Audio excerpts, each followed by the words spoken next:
সংবাদপত্র, টিভির পর্দা জুড়ে রোজই সাইবার অপরাধের খবর। শিক্ষিত অশিক্ষিত নির্বিশেষে এর শিকার। কিভাবে মোকাবিলা করা যায় এই সমস্যার?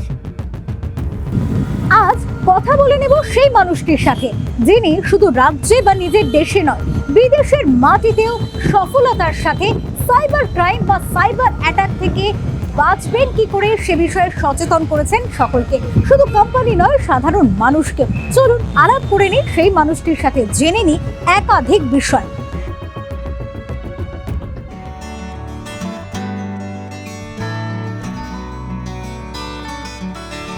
এমন এক মানুষের সাথে আজকে আমরা আলাপ করব এবং তার কাছ থেকে অনেক কিছু জানার আছে।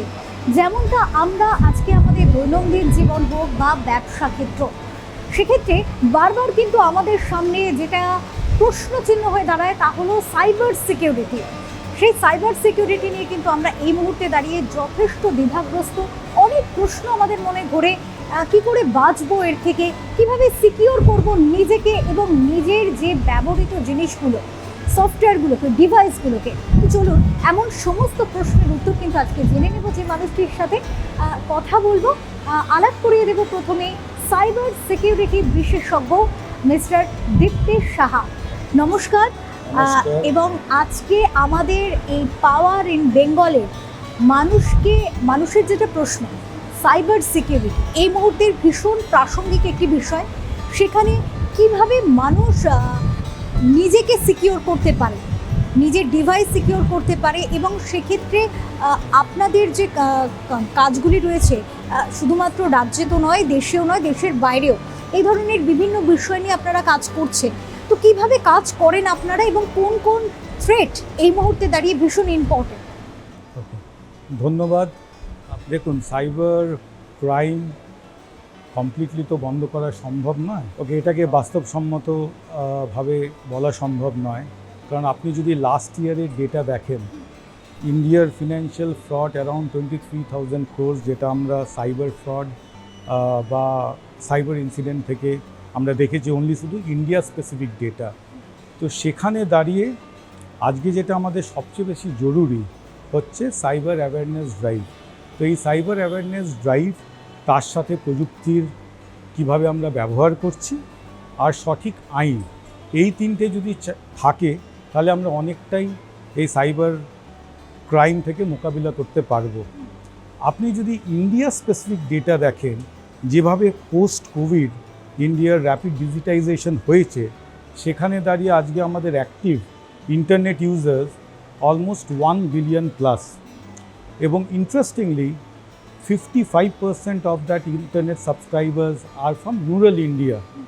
তার মানে আমরা যেভাবে ইন্ডিয়াতে ম্যাসিভ ডিজিটাল ফুটপ্রিন্ট দেখছি, তার পারফেক্ট এক্সাম্পল হলো আপনার ইউপিআই অ্যাডপশন। বাট ভালো খবর যেটা আমাদের কাছে, যে government with public private initiative আজকে সাইবার অ্যাওয়ারনেস প্রোগ্রামের ড্রাইভ চালু করেছে। তার সাথে সাথে প্রযুক্তির ব্যবহারও অনেকভাবে হচ্ছে।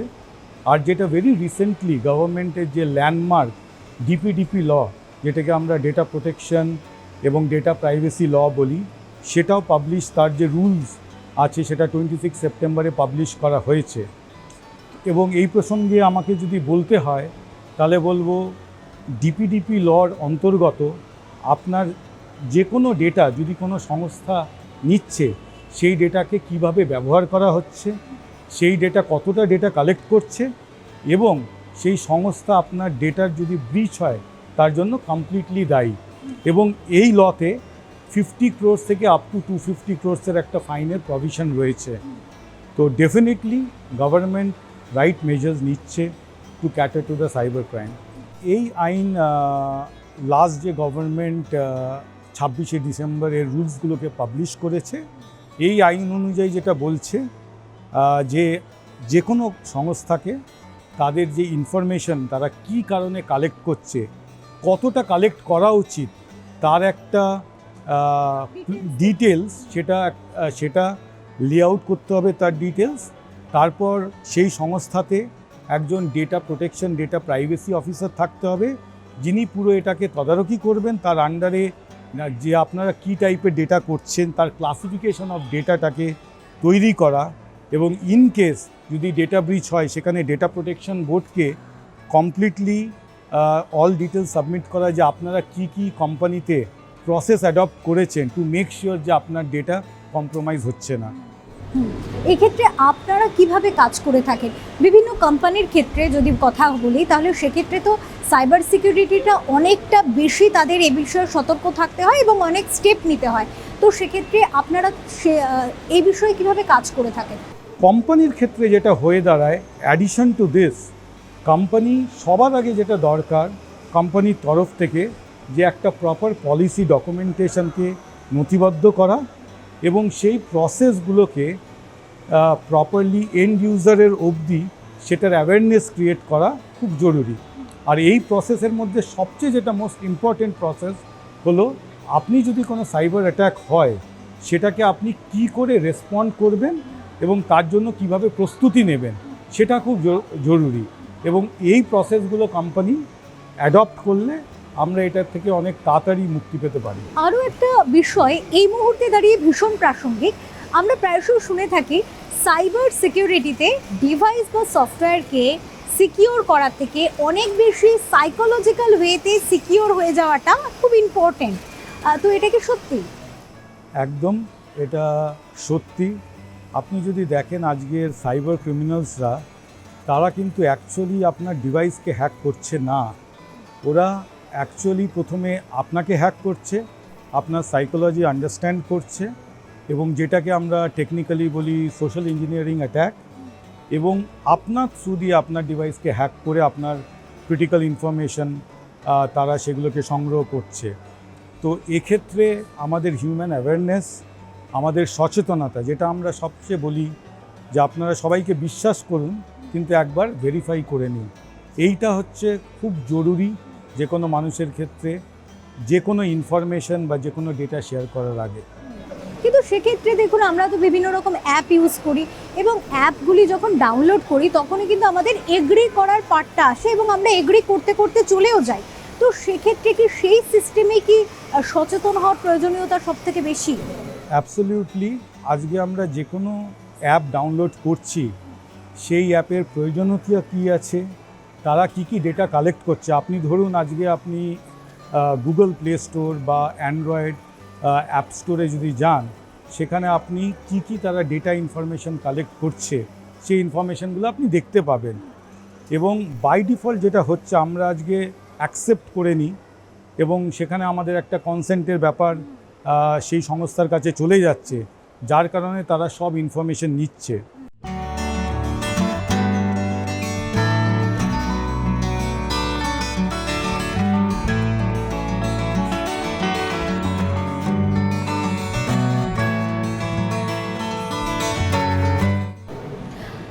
সেক্ষেত্রে যেহেতু আমাদের এই অনুষ্ঠানটাই পাওয়ার ইন বেঙ্গল এবং শিল্পের ক্ষেত্রে নবজাগরণের দিশা দেখাতে আমরা এই অনুষ্ঠানটা করে থাকি, সেক্ষেত্রে বাংলার ছেলেমেয়ে বা যারা এই সফটওয়্যার সিকিউরিটি পারপাস যে শিল্পগুলোর বিকাশ হয়েছে, যে কর্মসংস্থানগুলো হচ্ছে, তাতে যদি আগ্রহী হয় তাহলে সেক্ষেত্রে কী ধরনের পড়াশোনা বা কী ধরনের যে প্রোগ্রামিং সিস্টেমগুলো থাকে, কী ধরনের টেকনিক্যাল ওয়েতে তারা এগোতে পারে এবং নিজেদের কর্মসংস্থানের একটা জায়গা তৈরি করতে পারে?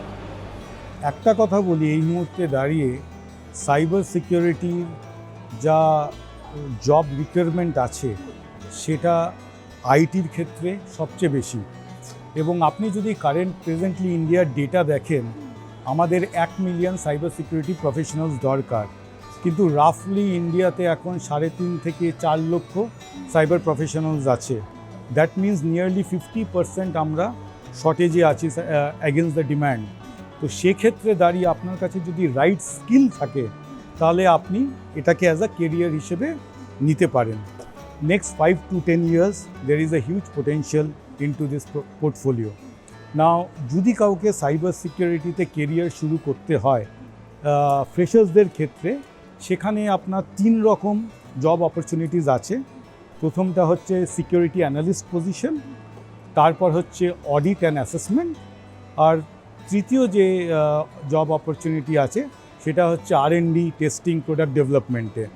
লাস্ট 2 to 3 years আমরা আর্টিফিশিয়াল ইন্টেলিজেন্সের একটা রিকোয়ারমেন্ট সাইবার সিকিউরিটি ইন্ডাস্ট্রিতেও দেখেছি, যেটা আমরা বলে থাকি এআই ফর সাইবার সিকিউরিটি আর সাইবার সিকিউরিটি ফর এআই, আমরা যেটা অফলাইনেও ডিসকাস করছিলাম, রাইট?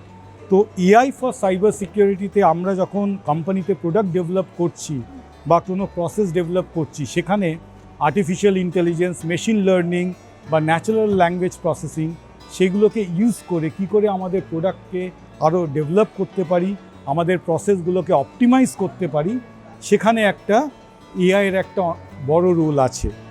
আর আপনি যদি সাইবার সিকিউরিটি ফর এআই দেখেন, আজকে অনেক সংস্থা, অর্গানাইজেশন তারা এআই বেসড প্ল্যাটফর্ম তৈরি করছেন।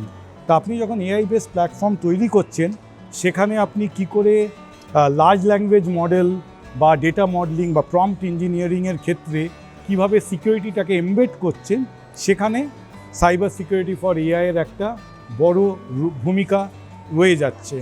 এবং যার কারণে আরও কিছু নতুন জব পোর্টফোলিও তো আমরা দেখতে পাচ্ছি, যেমন এআই রিসার্চার, যেগুলো আপনাকে নেক্সট 3 to 5 ইয়ার্সে it will pay you well in the industry. তো আমরা দর্শকদের কাছে কিন্তু এই বিষয়টা খুব পরিষ্কারভাবে তুলে ধরতে পারলাম যে এই মুহূর্তে দাঁড়িয়ে এই সাইবার সিকিউরিটি যেহেতু এতটা একটা প্রাসঙ্গিক বিষয়, এবং এআই আর্টিফিশিয়াল ইন্টেলিজেন্সও কিন্তু এই মুহূর্তে দাঁড়িয়ে ডে বাই ডে অনেক বেশি আপগ্রেড হচ্ছে, সেক্ষেত্রে কিন্তু অনেক বেশি কর্মসংস্থানের সুযোগ রয়েছে। এবং যারা এই বিষয়ে পড়াশোনা করতে চান বা যারা এই বিষয়ে আগ্রহী, তাদের জন্য কিন্তু একটা দিশা উনি দেখিয়ে দিয়েছেন এবং ডিটেলসে ইনভাস্টলি কিন্তু এটা বলেছেন, আলোচনা করেছেন। চলুন আমরা পরবর্তীতে আরও কিছু তথ্য জেনে নিই যে এই ধরনের বিশেষজ্ঞের কাজ করতে গিয়ে তিনি এমন কোনো নিশ্চয়ই অনেক ঘটনার সম্মুখীন হয়েছেন বা অনেক ঘটনা দেখেছেন। তো চলুন সেই বিষয়গুলো একটু জেনে নিই।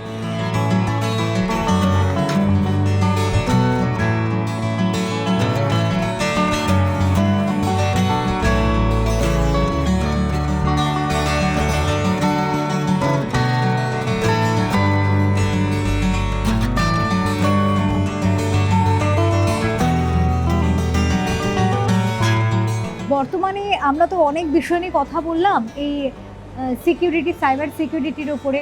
আপনি একজন বিশেষজ্ঞ হিসাবে কাজ করছেন, বহুদিন ধরে অভিজ্ঞতা। এমন তো অনেক ঘটনার সম্মুখীন হয়েছেন, যে ঘটনাগুলি বিভিন্ন ঘটনার সম্মুখীন হয়েছেন, কিন্তু এমন কোনো ঘটনা যা এখনো পর্যন্ত মনে পড়ে এবং যেটা নিয়ে মানুষকে আমরা অনেক বেশি সচেতন করতে পারি? আমি একটা রিসেন্ট ঘটনা বলি, যেটা মুম্বাইতে ঘটেছে। ঘটনা তো অনেক কেস, এখন আমি যেটা বললাম আগে, ইন্ডিয়াতে লাস্ট 2025 অলমোস্ট 23,000 কোটি টাকা আমরা financial loss from cyber crime, cyber অ্যাটাকে দেখেছি। তো এই যে ঘটনার কথা বলছি, ইনি একজন খুব ধনী মানুষ। তো ওনার ওয়াইফের কিছু data, which is very personal data, এই ডেটাগুলো লিক হয়েছে। নাও একটা কনটেক্সট দিয়ে রাখি, সাইবার ক্রিমিনালসরা যখন রেকগনাইসেন্স করে, ওরা কিন্তু আপনার যে আগে বিষয় স্টাডি করে যে আপনার কী কী ডিজিটাল ফুটপ্রিন্ট আছে, ওই ইনফরমেশনগুলোকে কালেক্ট করে ওখানে কোথায় কোথায় ভালনারেবিলিটিস বার করা যায়, সেই আপনার ভালনারেবিলিটিসগুলো নিয়ে আপনাকে কল করে, যে আপনার থেকে মোর ইনফরমেশন কালেক্ট করে দিয়ে they try to attack finally. So that is the trend they follow. তো এই পার্টিকুলার কেসে কি হয়, উনার ফটো কোথার থেকে লিক হয় এবং তারপর উনি ব্ল্যাকমেল করতে থাকে কেউ মেসেজিংয়ে, যে আপনার কিছু প্রাইভেট মোমেন্টসের ফটো আমাদের কাছে আছে এবং এগুলো আমরা লিক করব। অবভিয়াসলি উনি একজন খুব নোন পারসন এবং আমরা উনার কোম্পানিতে অ্যাডভাইজার হিসেবে কাজ করতাম। So that way we also goat involve, otherwise এটা উনার পার্সোনাল ব্যাপার ছিল। তো যাই হোক, যখন এই কেসটা নিয়ে আমরা কাজ করা শুরু করি, সবার আগে আমরা জিজ্ঞেস করি, আপনি লাস্ট এই ফটোগুলো কি আপনি কোথাও তুলেছেন আর কোথাও আপলোড করেছেন? তখন উনি বললেন, না, এগুলো আমার পার্সোনাল ফাইল ফোল্ডারে আপলোড ছিল, সেভ করা ছিল এবং এই ফটোগুলো আমি কাউকে শেয়ার করেছিলাম। ওকে, তো উনি কাউকে শেয়ার করেছেন, তার মানে কোনো একটা ফোল্ডারে সেই ডেটাটা আপলোড আছে এবং সেখান থেকে কেউ অ্যাক্সেস করছে। এবার যখন আমরা বললাম যে এটাকে যদি তদন্ত করতে হয়, আপনাকে সাইবার ক্রাইম ডিপার্টমেন্টের হেল্প দরকার। কারণ আমরা অ্যাজ আ প্রাইভেট সংস্থা সব কিছুর অ্যাক্সেস পাবো না। তো সেখানে উনি একটা সাইবার ক্রাইম ডিপার্টমেন্টে একটা কেস করেন এবং তখন আমার সেই সুযোগ হয় সাইবার ক্রাইম ডিপার্টমেন্টের সাথে কোলাবোরেশনে কাজ করার। তো যখনই আপনার কোনো ডেটা আপলোড হচ্ছে এবং কোনো সাইবার ক্রিমিনাল ডাউনলোড করছে, আমরা আগে দেখার চেষ্টা করি এটা ডার্ক ওয়েবে কোনো ফুটপ্রিন্ট আছে কি না। দ্যাট মিনস ইললিগাল সাইট, ওকে, কোনো মার্কেট প্লেস, এগুলো আপনি নর্মাল ব্রাউজিংয়ে পাবেন না, এগুলোকে টর নেটওয়ার্ক বলে। তো এই নেটওয়ার্কে আমরা প্রথমে দেখি, তো আমরা তার কোনো ফুটপ্রিন্ট পাইনি। তো এখানে অ্যাসার্টেন হলো যে এই ডেটাগুলো বিক্রি হচ্ছে না। সেকেন্ড আমরা যেটা করলাম, আপনার যদি ডেটা আপনি আপলোড করে থাকেন আর ওই ডেটা নিশ্চয়ই কোনো ফোনে ডাউনলোড হয়েছে, ঠিক আছে। তো আমরা কি করলাম তখন, সাইবার ক্রাইম ডিপার্টমেন্ট, কারণ ওটা প্রাইভেট সংস্থা, ওরা আপনাকে তার সার্চ হিস্ট্রি দেবে না, তখন সেটা সাইবার ক্রাইম ডিপার্টমেন্টের থ্রু দিয়ে আমরা দেখলাম যে ওই সার্ভার থেকে লাস্ট এক সপ্তাহে কী ডাউনলোড হয়েছে। এবার আপনার ফটো যদি কোনো পাবলিক প্রোফাইলে থাকে, ওখানে মাল্টিপল ডাউনলোডস হতে পারে। তো সেখানে আমরা দেখলাম সবচেয়ে বেশি কে ডাউনলোড করেছে। তো আমরা সেখান থেকে ন্যারো ডাউন করলাম যে 4 জন সে ডাউনলোড করেছে। এবার আমরা কি করলাম, ওই যে ডেটা নিলাম সেটা কোন মোবাইলে টেলিকম প্রোভাইডারের থ্রু দিয়ে সেই ইনফরমেশানটা বার করলাম যে কোথায় কোন ইয়েতে এক্স্যাক্ট নাম্বারে ডাউনলোড হয়েছে, এবং সেইভাবে আমরা ক্রিমিনালের কাছে পৌঁছালাম। তো এর মরাল অফ দ্য স্টোরি হলো, যেটা আমি আপনাকে বলছিলাম আগে, আমরা যা অ্যাক্সেস করি বা যা আপলোড করি, আপনি যদি হয়তো ফর আ মোমেন্ট শেয়ার করে থাকেন দিয়ে আপনি ডিলিট করে দেন, কিন্তু তার ফুটপ্রিন্ট কিন্তু আপনার রয়েই যাচ্ছে ডিজিটাল মিডিয়াতে। আচ্ছা, মানে ডিলিট বলে কোনো বস্তু নেই। আচ্ছা, অ্যাজ সিম্পল, আমি যে এক্সাম্পলটা দিই, আপনি যখন কোনো একটা অ্যাপ ডাউনলোড করেন, আপনি সব ইনফরমেশান দিয়ে আপনি ওটাকে লগ ইন করলেন, আপনার কিছুদিন ইউজ করার পর ওই অ্যাপটা পছন্দ হলো না, তা আপনি তখন ওটাকে ডিলিট করে দিলেন, delete from the home screen and delete permanently. আপনি যেই করলেন, নেক্সট টাইম কোনো কারণে আপনি অ্যাপটা আবার 3 মাস পরে ডাউনলোড করলেন আপনার মোবাইলে, আপনি দেখবেন আপনার all data will remain intact, এবং আপনি যা যা হিস্ট্রি ছিল, আপনার অ্যাক্সেস হিস্ট্রি, আপনি যা যা সার্চ করেছেন, যদি ওখানে ওদের লোকাল সিস্টেমে কিছু আপলোড করে থাকেন, ওই ডেটা অ্যাজ ইজ আছে, দের ইজ নো চেঞ্জ। তার মানে they already have that data, though you have deleted it. এবার যাব একটু অন্যরকম কথাবার্তায়। তো অনেকক্ষণ দাঁড়িয়ে আছি, কথা বলছি, চলুন একটু কফি খেতে খেতে কথা বলা যাক। অ্যাবসলিউটলি, চলুন। ডিজিটাল ইন্ডিয়া যত এগোচ্ছে তত ব্যস্ততা বাড়ছে সাইবার বিশেষজ্ঞদের। তাদের কাজ আসলে 24x7।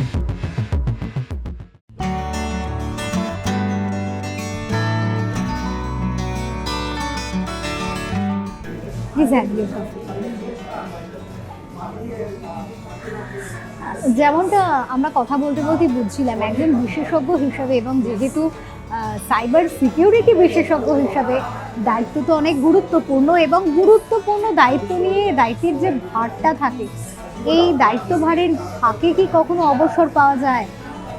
দেখুন, অবসর তো সেইভাবে হয় না, কিন্তু আপনাকে বার করে নিতে হবে। এবং আপনি যদি রিসেন্টলি দেখেন, এই ওয়ার্ক লাইফ ব্যালেন্স নিয়ে অনেক ডিসকাশন আমরা সোশ্যাল মিডিয়া, নিউজে দেখতে পাই।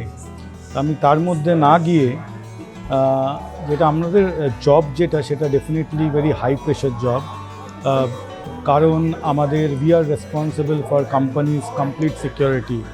তো সেখানে আপনাকে 24/7 যে একটা ভিজিবিলিটি, ওকে, যেটা কোম্পানির জন্য দরকার, তো সেটা আমাদের একটা এক্সটেন্ডেড টিম কাজ করছে। এবং যখনই এই টাইপের কাজ হয়, সেখানে অ্যাজ আ লিডার হিসেবে আপনাকে সজাগ থাকতে হবে। সেকেন্ড জিনিস হচ্ছে, এটার যে মেন আপনার যে রিকোয়ারমেন্ট এই জবের জন্য, আপনাকে মাইন্ডটা কিন্তু পিসফুল হতে হবে। কারণ আপনি যখন ডেটা নিয়ে ক্রাঞ্চিং করবেন, আপনাকে অবভিয়াসলি তখন ঠান্ডা মাথায় আপনাকে ভাবতে হবে যে কীভাবে আমরা যেটা লিগালি বলি chain of evidence and chain of custody. তো আপনাকে যদি সেই chain of evidence and chain of কাস্টাডির উপর কাজ করতে হয়, you need to have a patience first. আর সেটার জন্য যেটা আমি নিজে পিসফুল মাইন্ড করার চেষ্টা করি, শুধুমাত্র ফিজিক্যালি ফিট নয়, আপনাকে মেন্টালি ফিট হতে হবে। তো যেইটুকু সময় পাই ডিউরিং উইকেন্ডস, আমরা অবভিয়াসলি এক্সারসাইজ বা আমি ব্যাডমিন্টন খেলতে খুব পছন্দ করি, though I am a beginner but still I feel I have improved a lot. তো সেটা একটা হয়। যোগা ডেলি একটা হাফ অ্যান আওয়ারে যোগা করার চেষ্টা করি, আর ব্যাস এইগুলোই করি। আর পার্সোনালি যদি আর ইউ ফিটনেস ফ্রিক? দেখে তো আমাকে মনে হয় না যে ফিটনেস ফ্রিক, তাহলে সেটা যদি বলি তাহলে সেটা সঠিক বলা হবে না। বাট যেইটুকু করা একটা সার্টেন এজে এবং এই প্রফেশনে থাকার জন্য, তো সেইটুকু করার চেষ্টা করি। ফিজিক্যাল ফিটনেস তো বটেই, সব থেকে ইম্পর্টেন্ট আমার মনে হয় মেন্টাল ফিটনেস, এবং সেক্ষেত্রে মেন্টাল পিস বা পিসফুল থাকাটা খুব ইম্পর্টেন্ট। এবং সেই পিসটার জন্য কিন্তু অনেকাংশে পিস থাকার ক্ষেত্রেও যেমন ফ্যামিলি মানে ব্যাক সাপোর্টে ফ্যামিলি দরকার হয়, ঠিক তেমনভাবে না থাকার পিছনেও কারণটা অনেক সময় ফ্যামিলি হয়ে দাঁড়ায়। কিন্তু যেহেতু আপনাদের এই প্রফেশনে একটা হেক্টিক শিডিউলে থাকতে হয়, 24/7 প্রায় কাজ করতে হয়, সেক্ষেত্রে ফ্যামিলি সাপোর্টটা কতটা পান? যে কোনো কিছু আপনি যদি করতে চান, ডেফিনেটলি ফ্যামিলির সাপোর্ট না ছাড়া করা সম্ভব নয়। আপনি যেটা রাইটলি বললেন যে piece of mind is very important. তো আমরা যেটা পিস অফ মাইন্ডের জন্য দুটো জিনিস আমি বিশ্বাস করি। একটা হচ্ছে ফ্যামিলির সাথে টাইম স্পেন্ড করুন, যেটুকু সময় পান সেই সময়টা ফোনে রিল স্ক্রোল না করে আপনি যদি ওই টাইমটা কমপ্লিটলি 100%, যেটাকে আমরা অ্যাটেনশন বলি, আপনার যদি মা বাবা বা আপনার সন্তান থাকে, তাদের 100% অ্যাটেনশন দেওয়া, সেটা 1 আওয়ার হলেও এনাফ। সেই অ্যাটেনশনটা দিতে পারেন, তাহলে they will also feel good about it, যে আপনি 1 আওয়ার দিচ্ছেন, but that 1 hour is completely for them. That is first. Second thing, আমি ইকুয়ালি বিশ্বাস করি আপনার ফ্রেন্ডস থাকা খুব জরুরি, কারণ ফ্রেন্ডস ইজ ওয়ান প্লেস যেখানে আপনি মন খুলে কথা বলতে পারেন। আপনি হয়তো বন্ধুর সাথে 1 ঘন্টা বসেছেন, কোনো কিছু সিরিয়াস ডিসকাশন করেননি, কিন্তু আপনার 1 ঘন্টা কেটে গেছে এবং আপনি হাসেন, আপনি অনেক শেয়ার করেন। So that makes you completely free. I think friends and family, I would add, plays a very important role in your success today. কর্মসূত্রে তো আপনাদের বারবার বাইরে যেতে হয় আপনাকে, সেক্ষেত্রে কি এই কর্মসূত্রে বাইরে যাওয়াটাকে কোথাও ট্রিপ হিসাবে ব্যবহার করেছেন? অনেক সময় সম্ভব হয় না, বাট আমি যেটা পার্সোনালি করি, আমার যদি 5 দিন বা 4 দিনের মিটিং থাকে, তারপরে আমি একটা 2-3 ডেজ এক্সটেন্ড করার চেষ্টা করি, যেখানে আমি সেই কান্ট্রিটাকে একটু ঘুরে দেখলাম, এক্সপ্লোর করার চেষ্টা করি। ইনফ্যাক্ট আমার ওয়ান অফ দ্য হবিজ বলতে পারেন বিভিন্ন কান্ট্রি এক্সপ্লোর করা। এখন অবধি অ্যারাউন্ড 25 কান্ট্রিজ আমি এক্সপ্লোর করার। তার মধ্যে সব থেকে ভালো লেগেছে কোন কোন জায়গাগুলো? আমি যেহেতু একটু সি পছন্দ করি, তো আমার মরিশাস খুব ভালো লেগেছে। আরেকটা যেটা কান্ট্রি খুব ভালো লেগেছে হচ্ছে Japan. Okay, the way the people are, তাদের যে হিউমিলিটি, আর আপনি যদি দেখেন জাপান যেভাবে ওয়ার্ল্ড ওয়ার টুরে দে ওয়ার কমপ্লিটলি ডিভাস্টেটেড, সেখান থেকে একটা কান্ট্রি টেক আর ইনোভেশনে এতটা প্রগ্রেস করা, but being grounded with so much of humility, that is quite appreciative. আর I think that is something we also should learn as a professional. In fact আমার new ইয়ারে একটা resolution যে success and humility can coexist, and that is something we should try and practice. আজকে আমরা কিন্তু সত্যি অনেক কিছু শিখলাম, এবং যেমনটা আমরা বিভিন্ন রকম আলোচনা করলাম, আজকে বিভিন্ন বিষয় জানলাম, এবং যেগুলো এই মুহূর্তে দাঁড়িয়ে ভীষণ গুরুত্বপূর্ণ আমাদের ব্যক্তিগত জীবনের ক্ষেত্রে বা কর্ম জীবনের ক্ষেত্রেও। সেক্ষেত্রে আমাদের দর্শকদের জন্য, পাওয়ার ইন বেঙ্গলের দর্শকদের জন্য কি বার্তা দিতে চাইবেন? দর্শকদের জন্য একটাই বলবো, যেহেতু আমি সাইবার সিকিউরিটির লোক, ট্রাস্ট করুন সবাইকে, অসুবিধা নেই, কিন্তু একবার ভেরিফাই করে নিন এটা। আর নতুন বছরে সবাইকে অনেক শুভেচ্ছা রইল। ভালো থাকুন, সুস্থ থাকুন, আর সেফ ব্রাউজিং করুন, এটুকুই বলে আমি শেষ করব। আমাদের আজকে পাওয়ার ইন বেঙ্গলের এই এপিসোডে আমরা কিন্তু সত্যি অনেক কিছু জানলাম, অনেক কিছু শিখলাম, এবং যেমনটা উনি বললেন যে শেয়ার করুন, নতুন নতুন জিনিস এক্সপ্লোর করুন, ট্রাস্ট করুন, কিন্তু একটু সচেতনতার সাথে, কারণ সচেতনতার কোনো অল্টারনেটিভ ওয়ে কিন্তু আর নেই। আর কাজে সচেতন থাকুন এবং দেখতে থাকুন পাওয়ার ইন বেঙ্গল। ভালো থাকুন। নমস্কার।